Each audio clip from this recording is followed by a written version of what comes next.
Hi, my name is Sandy and I live in New Jersey. Vítajte, volám sa September Sandy 19. a žijem v New Jersey. September 1990 bol pre mňa a môjho manžela radostným obdobím, pretože sme očakávali naše druhé dieťa potom, ako sme rok predtým prežili strašný potrat, ktorý bol pre nás veľmi ťažkou skúsenosťou. Zdalo sa nám, že je to ideálny čas oslavovať život a tento dar od Boha.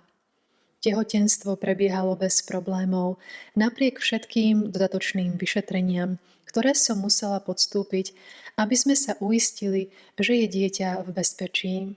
Každý deň som bola veľmi vďačná a šťastná, keď som cítila, ako vo mne rastie nový život. Boh nám dal šancu na ďalšie dieťa po potrate, čo bol pre nás obrovský dar a vypočutie modlitieb, pretože som otehotnela presne 7 mesiacov po strate nášho predchádzajúceho dieťaťa. Naša najstaršia dcéra mala vtedy 3,5 roka a veľmi sa tešila, že bude mať sestru ako spoločníčku na hranie. A my sme sa jednoducho tešili z rozšírenia našej rodiny. 30. septembra 1990 sa narodila naša dcéra.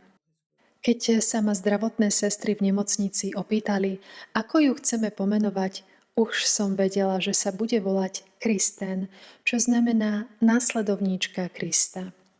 Zasvetila som ju Ježišovi už vtedy, keď mi lekár oznámil, že som tehotná. Vedela som, že je to všetko jeho vôľa a prosila som ho, aby chránil naše dieťa, pretože som nedokázala zniesť myšlienku na ďalší potrat. Boh bol k nám veľmi milostivý. Neexistujú slová, ktoré by dokázali vyjadriť moju vďačnosť a radosť, ktorú sme cítili pri narodení našej krásnej dcérky. Úprimne povedané, bála som sa cítiť šťastná. Zdalo sa mi, že vždy, keď som bola príliš šťastná, stalo sa niečo, čo mi tú radosť vzalo. Vrátili sme sa domov a začali sme sa zariaďovať. Boli sme rovnako zaneprázdnení ako každá mladá, šťastná rodina, vychovávajúca 2 deti. Prišiel december a blížili sa Vianoce. Jedného nedeľného večera po návrate domov z jubilejnej slávnosti sme otvorili list z laboratória so žiadosťou, aby sme sa čo najskôr spojili kvôli výsledkom krvných testov môjho manžela, ktorý práve daroval krv pre bratranca mojej mamy, trpiaceho rakovinou. Na druhý deň sme okamžite zavolali a povedali nám, že sa musíme dostaviť do laboratória na stretnutie s lekármi. Išli sme tam o niekoľko dní neskôr podľa dohodnutého termínu. 17. decembra nás informovali o diagnóze môjho manžela. Bola to diagnóza, o ktorej sme vedeli, že môže viesť k jeho predčasnej smrti. V tej chvíli som mala pocit, ako by sa môj život skončil. Nedokázala som ani pochopiť, čo sa s nami deje. Každý deň po prijatí tejto správy bolo pre mňa obrovským úsilím vstať z postele. Nemala som však na výber. Mala som novorodenca a 3,5-ročné dieťa, ktoré ma potrebovali. Jediné, čo som dokázala robiť, bolo modliť sa a plakať. Bola som ako otupená, no vedela som, že musím byť silná pre svoje deti. Každý deň som utekala do kostola s novorodencom potom, ako som odprevadila našu najstaršiu dcéru, ktorá práve začala chodiť do škôlky. Zúčastňovala som sa svätej omše, modlila sa a prosila Boha, aby sa ukázalo, že ide o omyl. Nevedela som, čo robiť. Nemala som nad tým nejakú kontrolu a iba v kostole som nachádzala pokoj. Cítila som sa osamela a netušila som, ako tým všetkým prejdeme.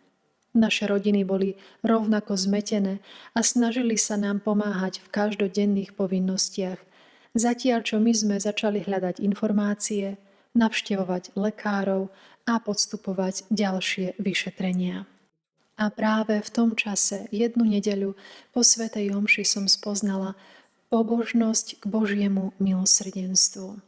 Boh vedel, že bez neho toto všetko neprežijem. Keďže sme sa s manželom v tom čase angažovali v rôznych službách v kostole, pre niektorých z našej komunity bolo zrejmé, že sa v našom živote niečo deje. Žena, zodpovedná za rozpis mimoriadnych rozdávateľov svätého príjmania vo farnosti, ku mne pristúpila a povedala: Viem, že prechádzaš niečím ťažkým a zápasíš s problémami. Preto som ti chcela povedať o pobožnosti k Božiemu milosrdenstvu, ktorú sa modlím.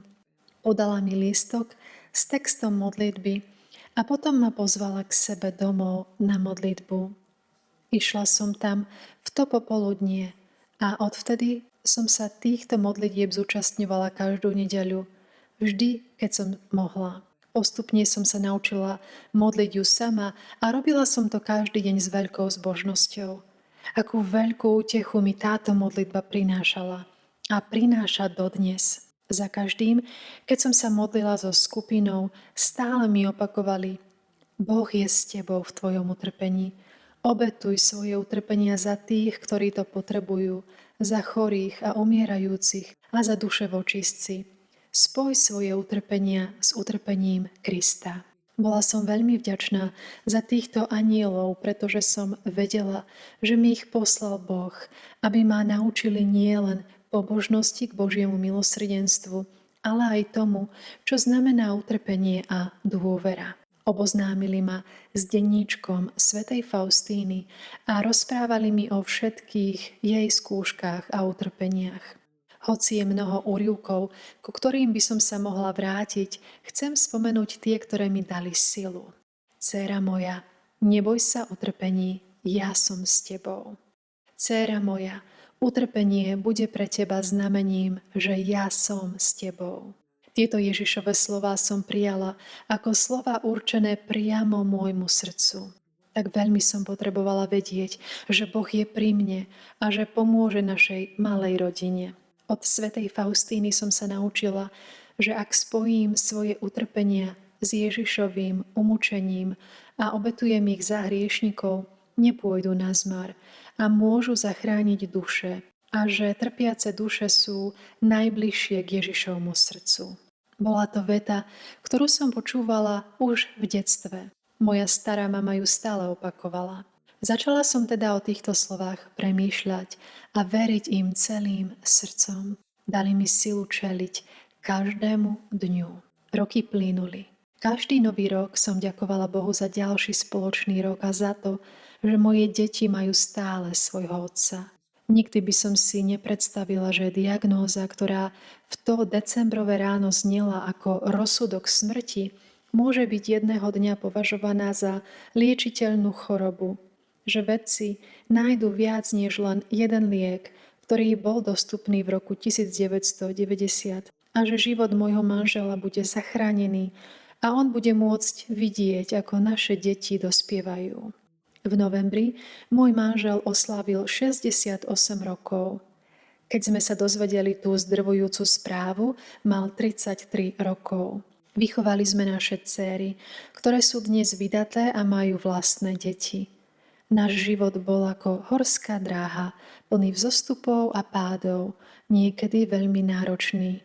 No v každej chvíli bol Boh s nami a obdarúval nás svojou milosťou, milosrdenstvom, láskou a silou, za čo sme mu nesmierne vďační.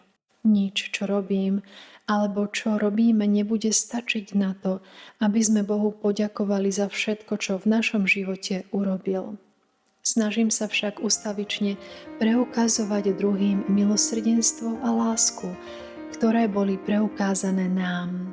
Zároveň sa vždy snažím šíriť a deliť sa s ostatnými o pobožnosť k Božiemu milosrdenstvu.